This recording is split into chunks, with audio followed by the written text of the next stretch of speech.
Okay, so you're probably thinking, here I am in my pajamas, and yes, these are Christmas sloths. Holding a fresh cup of coffee. It's clearly dark outside. I must be waking up and getting ready to start my day. After all, that would make sense. Well, it's actually the opposite. My day is almost done. I'm winding down before bed, and this cup of coffee is to help me sleep. Hi, I'm Mike Nason, Chief Financial Officer of Sleepytime Coffee, the coffee company that's about to turn the coffee industry upside down and change the way you and millions of Americans think about coffee. The other night, my wife and I were out to dinner, and she said she'd love to have some coffee with dessert, but that she couldn't or she'd never get to sleep. She still had the dessert, though. My wife suffers from caffeine sensitivity, where too much caffeine can induce insomnia and ruin a perfectly good night's sleep. And then there's my friend John, who had to fly from Seattle to New York for an 8 a.m. business meeting the next day. At 11 p.m. he was in his hotel room and he knew he should be in bed, but he wasn't tired. His body was still on Seattle time, thinking it was only 8 p.m. What to do in situations like these? My wife considered having decaf coffee, but have you ever noticed how a lot of decaf coffees don't have that full-bodied taste and flavor of regular coffee? My wife has. She's not a fan. John considered having a couple of beers to help him sleep, but this isn't a good option as alcohol can mess with sleep as well. They both thought a great tasting coffee that helps get a good night's sleep would have been a great option, and they're not alone. In a survey we recently conducted, 74% said they'd enjoy a cup of coffee that helped them fall asleep. That's great! There's one problem. There's currently no coffee product on the market today that helps with sleep. But Sleepytime Coffee is about to change this. So who is Sleepytime Coffee? We're a Seattle-based coffee company who produces a gourmet decaffeinated coffee infused with valerian root. Our mission is to improve the quality of people's lives by offering a great tasting, relaxing coffee beverage that facilitates a good night's sleep. We start with organic, fair trade certified Cascadia coffee beans sourced from Swiss Water Decaffeinated Coffee Company out of Vancouver, British Columbia. The beans are decaffeinated using, you guessed it, the Swiss Water process. Swiss Water Decaffeinated Coffee Company's proprietary process that is chemical-free and uses only water, temperature, and time. This process removes 99.9% of the caffeine and, more importantly, leaves the full coffee flavor intact. A lot of other decaf coffee companies use a chemical decaffeination process that strips out not only the caffeine, but also much of the flavor, leaving the coffee with that unfulfilling taste often associated with decaf coffee. Our beans are then roasted to a medium roast for maximum flavor, after which they're ground and infused with organic valerian root. Valerian root is an all-natural product that has been used for centuries as an herbal sleep aid, and it's also an FDA-approved food additive. The resulting coffee is both great tasting and helps with sleep, something that would benefit both my wife and my friend John. Our coffee will be available in both K-cups and 12-ounce bags, both of which will be recyclable, and will be sold at prices comparable to other gourmet coffees currently on the market. Our coffee will be available online at our website and Amazon Marketplace, as well as from Bed Bath & Beyond, Whole Foods, and other retailers. Now that you know who we are and what we make, let's talk about our industry, the coffee production industry. As you may have guessed, the coffee market is rather large. After all, coffee is the most consumed beverage in the U.S. But how large is large? Try $13.1 billion in annual revenues and $2.1 billion in annual profits. That's right, billions of dollars. The coffee production industry is a mature industry dominated by 4 companies, who together operate over 45 different coffee brands that account for almost 65% of the market. However, we're not looking to play in this 65% of the market. Rather, we're looking to carve out a niche market in the other 35%. The coffee industry is expected to grow by 1.3% annually through 2023, and much of this growth is attributed to the third wave of coffee, a movement focused on gourmet and specialty coffee drinks with an emphasis on flavor and taste. Also, the fastest growing segment of the coffee industry is currently decaffeinated coffee. The combination of these factors make it an exciting time to launch a product like Sleepytime Coffee, and will help us carve out a niche market in this billion-dollar industry. Additional information regarding the coffee production industry can be found in our business plan. So who do we envision buying our product? Our recent survey of prospective customers revealed 61% of respondents do not drink coffee at night due to the caffeine, just like my wife. This is our primary target market. Caffeine-sensitive, gourmet coffee lovers, as well as younger consumers who tend to be more health conscious and watch their caffeine intake. To a lesser extent, we will also target people looking for sleep aids, as well as travelers like my friend John who suffer from jet lag. According to the National Coffee Association's 2016 annual survey, decaf coffee consumption was highest amongst 25 to 39-year-olds. This same survey 1 year later in 2017 indicated decaf coffee consumption was highest amongst 18 to 24-year-olds. Much of our marketing efforts will be via social media channels to target these younger consumers who already dominate the decaf market. So you're probably wondering who our competition is. You may find it interesting that our primary competitor isn't another coffee company. I mean, yes, we do compete with other coffee companies, and more specifically other decaf coffee companies, as decaf is a nighttime coffee option. But they don't help with sleep at all, so they really aren't competing directly with our product. Rather, our main competitor is a tea company, specifically Celestial Seasonings, who produces a variety of bedtime teas. Celestial Seasonings produces 13 different versions of their bedtime teas, but only one includes valerian root, and none are organic or fair trade certified.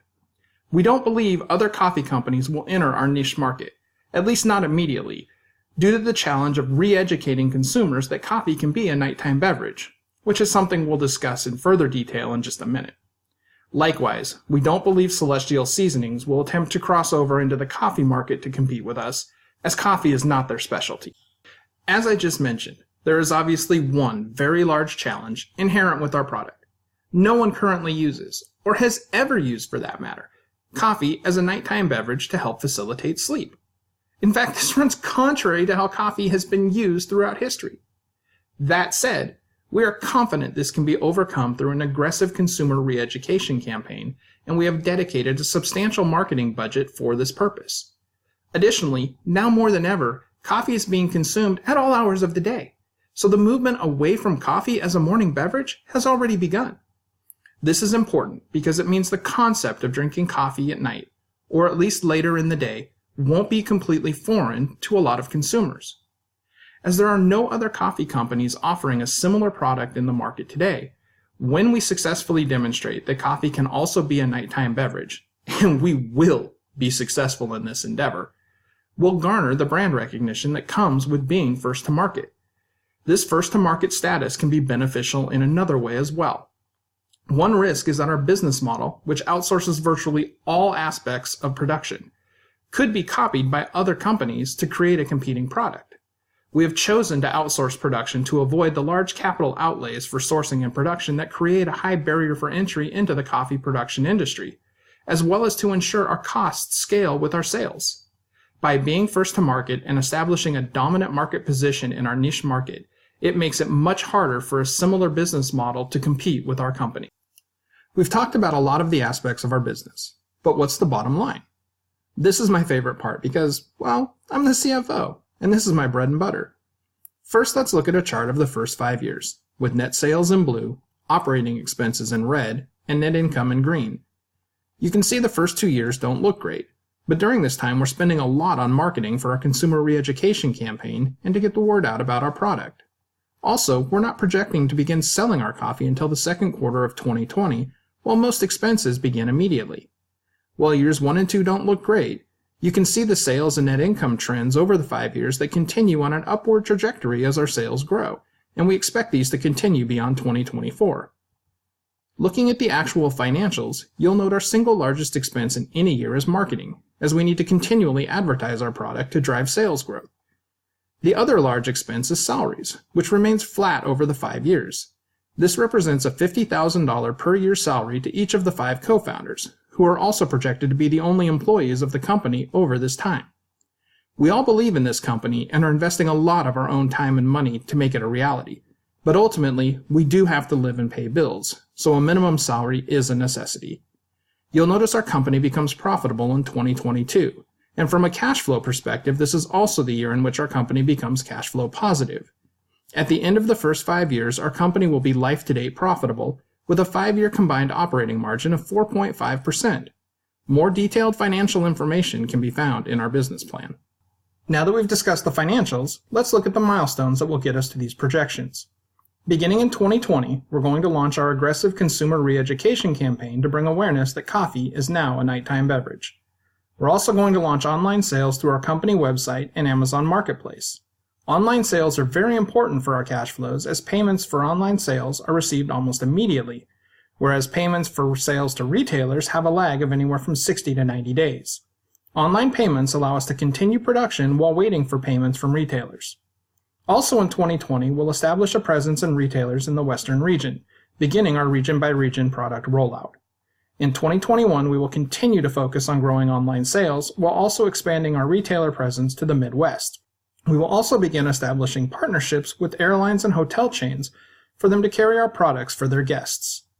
In 2022, we will further expand our retailer presence to the Eastern region and continue to expand our airline and hotel chain partnerships. In 2023, we will expand our retail presence to the South region and also begin planning for future product improvements and/or expansions. In 2024, we will have our products available at retailers nationwide. We will also begin implementing product improvement and/or expansion to further grow our business. Now let me introduce you to the team that is going to make this a reality and make you money in the process. Philip Baggett is our Chief Executive Officer. Philip has years of leadership and logistics experience as a transportation officer in the Army. Currently an airline captain, Philip frequently uses data to make time-critical decisions that have a direct impact on the safety and efficiency of operations. Christina Takushi is our Chief Marketing Officer. Christina has many years of experience as a product manager and has managed multiple products from development to launch and sustainment, and she has experience in developing and executing marketing campaigns. Carla Romero is our Chief Operating Officer. Carla has more than 10 years of experience in project and operations management. Currently a senior operations manager, Carla is responsible for overseeing the day-to-day operations of the business as well as administrative responsibilities. Jordan Kibbe is our Chief Information Officer. Jordan has considerable experience in quality assurance, IT services, and HR.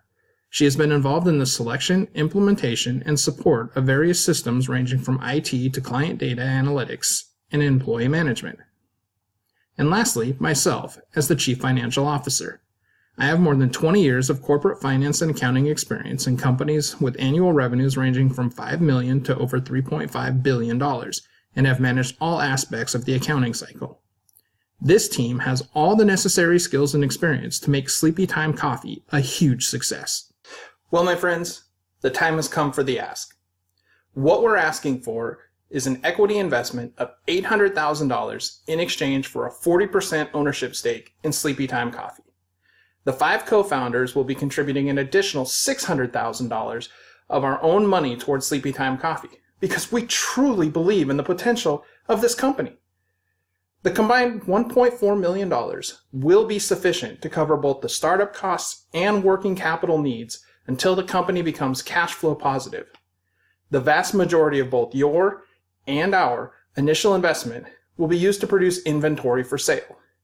This is due to the nature of a production industry, where an initial cash outlay is required to produce the product before it can be sold and the cost of production recouped. The remaining amounts will be used to cover marketing and salary expenses until cash from sales is sufficient to cover these costs. I'm sure you're thinking this all sounds great, but what kind of return am I getting for my investment? And that's a great question.